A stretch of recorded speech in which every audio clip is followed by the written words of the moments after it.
Hello উচ্চ মাধ্যমিকের প্রিয় ছাত্রছাত্রী, অলগুরু টিউশন চ্যানেলের পক্ষ থেকে তোমাকে জানাই অনেক অনেক স্বাগত।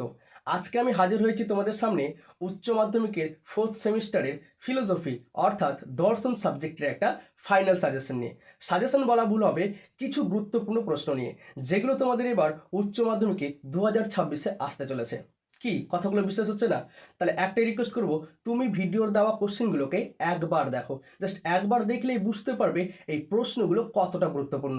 আর এখন যদি না বুঝতে পারো, পরীক্ষার হলে গিয়ে বলতেই হবে যে দাদাটার দেওয়া কোশ্চেনগুলো কতটা গুরুত্বপূর্ণ ছিল।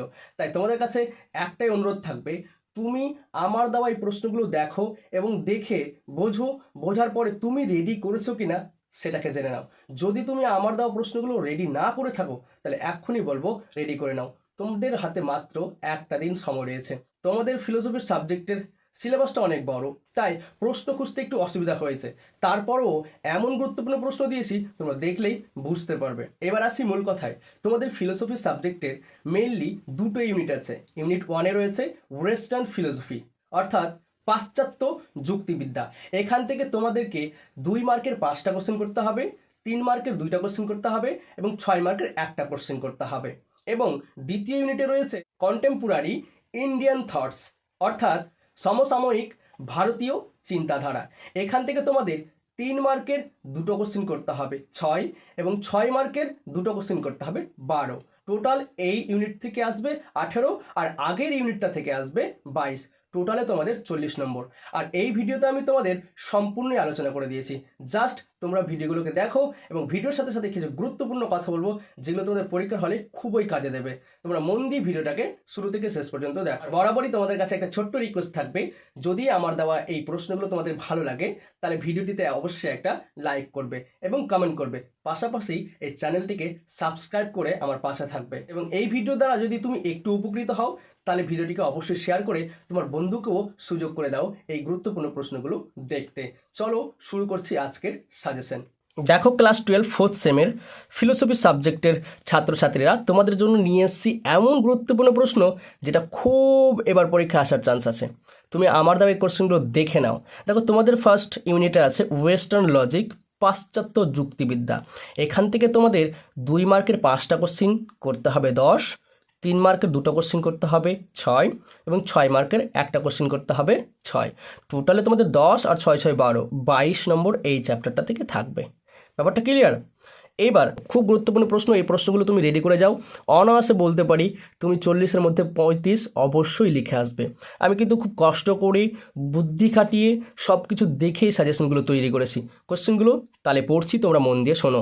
1 নম্বর হচ্ছে নিবেশন দৃষ্টান্ত কাকে বলে? খুব গুরুত্বপূর্ণ প্রশ্ন। 2 নম্বর বচন গ্রাহক কাকে বলে? 3 নম্বর বৈকল্পিক বচন কাকে বলে? উদাহরণ দাও। 4 নম্বর বৈকল্পিক বচনের সত্যমূল্যের নিয়মটি নির্ণয় করে। এটা কিন্তু খুব গুরুত্বপূর্ণ প্রশ্ন। 5 নম্বর প্রাকল্পিক বচন কাকে বলে? এর সত্যমূল্য নিয়মটি লেখো। 6 নম্বর নিষেধক বচন কাকে বলে? দৃষ্টান্ত দাও। 7 নম্বর হচ্ছে ধ্রুবক বা স্থায়ী সংকেত কাকে বলে? এটাও দৃষ্টান্ত চাইতে পারে। 8 নম্বর শূন্যগর্ভ শ্রেণী কাকে বলে বা অসাত্ত্বিক শ্রেণী কাকে বলে? 9 নম্বর হয়েছে অস্তিত্বমূলক তাৎপর্য কাকে বলে? ওকে। 10 নম্বর অশূন্য শ্রেণী কাকে বলে বা সাত্ত্বিক শ্রেণী কাকে বলে? এবার এ ই আই ও বচনের বুলিয় ভাষ্য রূপগুলি কি? এখানে 2টো বচনের চাইতে পারবে বা বচন দিয়ে দিবে, বলবে এই বচনগুলির বুলিয় ভাষ্য রূপ কি। এটা কিন্তু আসবেই, বুলিয় ভাষ্য কিন্তু দেবেই। আর আমি তোমাদের বুলিয় ভাষ্য এবং ভেনচিত্রর একটা ভিডিও কিন্তু রিসেন্টলি আপলোড করব। তোমরা এই ভিডিওটা দেখেই কিন্তু ওই বুলিয় ভাষ্য ভেনচিত্র কীভাবে নির্ণয় করে সেটা কিন্তু দেখে নেবে। খুব সুন্দরভাবে বোঝানো আছে, দেখলেই বুঝতে পারবে বুলিয় ভাষ্য ভেনচিত্র কতটা ইজি। এবং পরীক্ষায় তুমি অনায়াসে বুলিয় ভাষ্য এবং ভেনচিত্র যত রকম প্রকারের আসুক না কেন তুমি করে আসতে পারবে, কথা দিলাম। তাহলে ওই ভিডিওটা তোমরা দেখে নেবে। দেখো, এখানে দিয়েছি সকল অএস হয় অপি এবং কোনো অএস নয় পি, বচনগুলির বুলিয় ভাষ্য বা বুলিয় রূপ দাও। এই যে এই কোশ্চেনগুলোই আলোচনা করব। বুলিয় ভাষ্য কাকে বলে? এর প্রবক্তাকে। 15 নম্বর হচ্ছে ভেনচিত্র কাকে বলে? এর প্রবক্তাকে। আর এই যে দেখো, ভেনচিত্র অঙ্কন করো।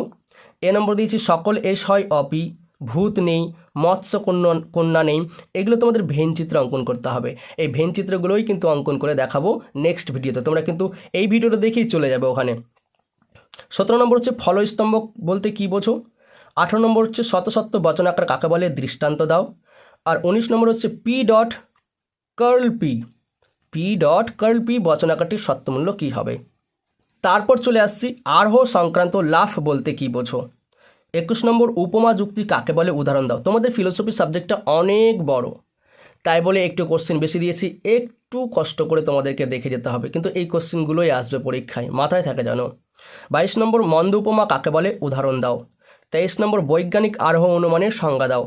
24 নম্বর বহুকারণবাদ কাকে বলে, এটা কিন্তু 3 মার্কের জন্য আসতে পারে। 25 নম্বর দিয়েছি প্রকৃতির একরূপতা নীতি কাকে বলে। যে কোশ্চেনগুলো 2 মার্কের জন্য দিলাম, এগুলো কিন্তু মাঝে মাঝে হয়তো 3 মার্কের জন্যও দিতে পারে, তাই তোমরা ভালো করে রেডি করবে। 3 মার্কের জন্য দেখো কোশ্চেন খোঁজা খুব কঠিন ছিল, বুঝতে পারা যাচ্ছিল না কী কোশ্চেন দেওয়া যায়, তারপরেও আমার মতে এই কোশ্চেনগুলো কিন্তু খুব ইম্পর্টেন্ট। দেখে নাও 3 মার্কের জন্য তোমাদের 2টো করতে হবে এই চ্যাপ্টার থেকে বা এই ইউনিট থেকে। কী কী দেখে নাও। ভালো উপমা ও মন্দ উপমার মধ্যে পার্থক্য লেখো। 2 নম্বর বহুকারণবাদ কি, এই মতবাদের প্রবক্তাকে। ওকে, তোমাদের বুঝতে পেরেছে এডুকেশন সাবজেক্টে 1 মার্ক করে অ্যাড করে দিচ্ছে, তাই আমি কিন্তু 1 মার্ক হিসেবেও কিন্তু এইগুলো অ্যাড করেছি। 3 নম্বর হচ্ছে বৈজ্ঞানিক ও অবৈজ্ঞানিক আরোহ অনুমানের পার্থক্য লেখো। 4 নম্বর সত্য সারণীর সাহায্যে বৈধতা বিচার করো। এই যে দেখো, এইটা সত্য সারণীর সাহায্যে বৈধতা বিচার করতে হবে, এটাও কিন্তু একটা ভাইটাল জিনিস, এটাও অনেক কারো মাথায় ঢোকে না। আমি যদি তোমরা রিকোয়েস্ট করো তাহলে এই ভিডিওটাও করে দিতে পারি, তোমাদের কমেন্ট দেখবো তারপরে বলবো। 5 নম্বর হচ্ছে আবশ্যিক শর্ত ও পর্যাপ্ত শর্তের পার্থক্য লেখো। 6 নম্বর সত্তাপেক্ষ ও সত্তা অপেক্ষকের পার্থক্য কী। 7 নম্বর বচন ও বচন আকারের মধ্যে পার্থক্য লেখো। 8 নম্বর দিয়ে দিচ্ছি সরল বচন ও যৌগিক বচনের মধ্যে পার্থক্য লেখো। এই ছিল তোমাদের 3 মার্কের ইম্পর্টেন্ট কোশ্চেন। আর 6 মার্কের মাত্র একটাই কোশ্চেন দিয়েছি, কোশ্চেন খুঁজে দিতে পাওয়া যাচ্ছে না, কারণ একটা চ্যাপ্টার রয়েছে, কারণ চ্যাপ্টার থেকে কিন্তু একটা 6 মার্কের কোশ্চেন দেবে। আর আমি কিন্তু একটাই প্রশ্ন নিয়ে হাজির হয়েছি, এই প্রশ্নটাই পরীক্ষায় আসবে। বিশ্বাস হচ্ছে না? মনে ভাববে যে একটাই কোশ্চেন কেন দিয়েছে দাদাটা। ভাই কোশ্চেন তো নেই, দিবে কি? দেখবে তোমরা এই কোশ্চেনটাই পেয়ে গেছো। এখানে 3টে কোশ্চেন লুকিয়ে রয়েছে আসলে, সেটা হচ্ছে মিলের অন্বয় পদ্ধতি, ব্যতিরেকী পদ্ধতি, অন্বয় ব্যতিরেকী পদ্ধতি, একে আবার দ্বৈত পদ্ধতিও বলা হয়। বুঝতে পেরেছো? এই পদ্ধতিগুলি যে কোনো একটা আলোচনা করতে দেবে। কী কী আলোচনা করতে দিতে পারে? সংজ্ঞা, আকার, দৃষ্টান্ত, সুবিধা, অসুবিধা, কখনো কখনো বৈশিষ্ট্যও দিতে পারে, কিন্তু মিলের এই 3টে পদ্ধতির মধ্যে কিন্তু দিতেই পারে। তোমরা পাশাপাশি সহপরিবর্তন পদ্ধতিটাও দেখতে পারো। আমার ভয় করছে, কারণ প্রথমবার তো কী দেবে বোঝা যায় না, তাই তোমরা ভালো করে ওই 4টেকেই দেখে যাবে। বেশি ইম্পর্টেন্ট অন্যয় পদ্ধতি আর ব্যতিরেকী পদ্ধতি, তারপরেও 2টোকে এক্সট্রা করে কিন্তু দেখে যেতে হবে। এবার চলে আসবো কন্টেম্পোরারি ইন্ডিয়ান থটস, অর্থাৎ সমসাময়িক ভারতীয় চিন্তাধারা। এই চ্যাপ্টার থেকে তোমাদের 18 নম্বর আসবে। এই চ্যাপ্টার থেকে পড়তে খুব ভালো লাগবে তোমাদের। 3 মার্কের 2টো কোশ্চিন 6 এবং 6 মার্কের 2টো কোশ্চিন 12, টোটাল তোমাদের 18 নম্বর আসবে। আর কয়েকটা মাত্র কোশ্চিন দিয়েছে, এই কোশ্চিনগুলোর বাইরে কিন্তু আসবে না, তোমাদের আমি গ্যারেন্টি দিতে পারি। এই কোশ্চিনগুলো তুমি রেডি করেছো তো? যদি না রেডি করে থাকো তাহলে বারবার রিকোয়েস্ট করবো তোমরা রেডি করে নাও, এই প্রশ্নগুলোর বাইরে কিন্তু দেবে না। দেখো 3 মার্কের কোশ্চেন এখানে খোঁজা খুব কঠিন ছিল। দেখো 3 মার্কেরগুলোই কিন্তু 6 মার্কে কনভার্ট হবে বড় বড় করে, বুঝতে পেরেছো? তো 6 মার্কগুলো যদি পড়ে নাও তো 3 মার্কগুলো এমনিই হয়ে যাবে। তাই তোমরা একটু দেখে নাও কোশ্চেনগুলো, তবুও পড়ছি। মানবতাবাদ শব্দের ব্যুৎপত্তিগত অর্থ কী? 2 নম্বর বিশ্ব মানবতাবাদ কী? রবীন্দ্রনাথের মানবতাবাদী ভাবনার কয়েকটি উৎস উল্লেখ করো। এটা 3 মার্কের জন্যই। 3 নম্বর কোশ্চিন বিবেকানন্দের মতে কর্মবাদ ও কর্মযোগ বলতে কী বোঝো। 4 নম্বর সকাম কর্ম ও নিষ্কাম কর্মের মধ্যে পার্থক্য লেখো। খুব গুরুত্বপূর্ণ প্রশ্ন, এটা কোশ্চেন আসবেই কিন্তু। 5 নম্বরটা শিওর, 100% শিওর। অহিংসা শব্দের অর্থ কী? গান্ধীজি অহিংসা বলতে কী বুঝিয়েছেন। 6 নম্বর বিবেকানন্দ কেন তার কর্মযোগের ভাবনায় সত, রজ ও তম এই 3 প্রকার গুণকে গুরুত্ব দিয়েছেন। খুব গুরুত্বপূর্ণ প্রশ্ন কিন্তু, আমি কিন্তু খুব বুদ্ধি খাটিয়ে চারিদিক থেকে দেখে তোমাদের লাস্ট মিনিট সাজেশন নিয়ে এসছে একদম। বিবেকানন্দ কেন কর্মযোগ ও জ্ঞানযোগকে অবিরোধী যোগদ্বয় বলে উল্লেখ করেছেন, আলোচনা করো। খুব গুরুত্বপূর্ণ প্রশ্ন। আর এখান থেকে যে 6 মার্কের কোশ্চেন আসবে সেটা হচ্ছে এগুলো। 1 নম্বর হচ্ছে মানবতাবাদ বলতে কী বোঝো। মানবতাবাদের মূল কথা কী? মানবতাবাদ সম্পর্কে রবীন্দ্রনাথের চিন্তা ভাবনা আলোচনা করো। যাই আসুক না কেন এই কোশ্চেনটা লিখে দিয়ে চলে আসবেই। 90% কমন দিয়েছি। আমার তো 100% দেওয়ার ইচ্ছে করছিল, কিন্তু একটু ভয় কাজ করছে, বলা যায় না কখন কি করে না করে, এটা বোর্ডের ব্যাপার। তাই এর পরবর্তী নেক্সট সালে কোশ্চেনগুলো সাজেশন দিতে খুব ভালো লাগবে। দ্বিতীয় নম্বর হচ্ছে রবীন্দ্রনাথ ঠাকুরকে অনুশীলন করে মানব ধর্ম এবং মানবতা সম্পর্কে আলোচনা করো। 3 নম্বর রবীন্দ্রনাথের মানবতাবাদের বিভিন্ন উৎসগুলির পরিচয় দাও। 4 নম্বর কর্মযোগ বলতে কী বোঝো? বিবেকানন্দের কর্মযোগের ধারণাটি ব্যাখ্যা করো। 5 নম্বর সকাম কর্ম ও নিষ্কাম কর্ম বলতে কী বোঝো? বিবেকানন্দ কীভাবে নিষ্কাম কর্মকে ব্যাখ্যা করেছেন। লাস্ট কোশ্চিন 6 নম্বর বিবেকানন্দের কর্মযোগের ধারণার ভিত্তি হলো প্রয়োগমূলক বেদান্ত, এটি ব্যাখ্যা করো। এই যে এই দুজনের যদি সম্পর্কে পড়ে নাও না, গান্ধীজি সম্পর্কে পড়তে হবে না। তারপরেও আমি তোমাদের জন্য গান্ধীজি সম্পর্কে একটাই কোশ্চেন দিয়েছি, ওটাই পড়ে যাবে, ওটাই আসবে। দেখে নাও লাস্ট কোশ্চেনটা কি। অহিংসা শব্দটির অর্থ কী? এই প্রসঙ্গে গান্ধীজির অহিংসার ধারণাটি ব্যাখ্যা করো। খুব গুরুত্বপূর্ণ প্রশ্ন, খুব গুরুত্বপূর্ণ। আমি তোমাদের কথা দিতে পারি, এই প্রশ্নগুলো তোমরা যদি রেডি করে যেতে পারো তাহলে তোমরা অনায়াসে 40-এর মধ্যে 35 লিখে আসতে পারবে, এটুকুটা গ্যারান্টি দিচ্ছি। বুঝতে পেরেছো? আমার দেওয়া এই প্রশ্নগুলো তুমি যদি রেডি না করে থাকো, বারবার রিকোয়েস্ট করব রেডি করে নাও, তাহলে তুমি বুঝতে পারবে পরীক্ষার হলে গিয়ে দাদাটা দেওয়া কোশ্চেনগুলো কতটা গুরুত্বপূর্ণ ছিল।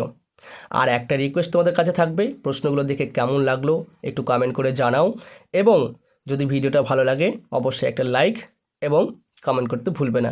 পাশাপাশি চ্যানেলটাকে সাবস্ক্রাইব করে আমার পাশে থেকো এবং একটু তোমাদের বন্ধুদেরকে শেয়ার করে দিও ভিডিওটা, যাতে তোমার বন্ধুরাও একটু হেল্পফুল হয়। আর একটা গুরুত্বপূর্ণ কথা, তোমাদের বুলিয়ে ভাষ্য আর ভেনচিত্রের ব্যাপারটা কিন্তু নেক্সট ভিডিওতে আমি নিয়ে এসেছি, তোমরা কিন্তু সেই ভিডিওটা দেখে নাও। বুঝতে পেরেছো? সবার ভালো হোক উচ্চ মাধ্যমিক পরীক্ষা, এই বলে ভিডিওটি এখানে শেষ করছি।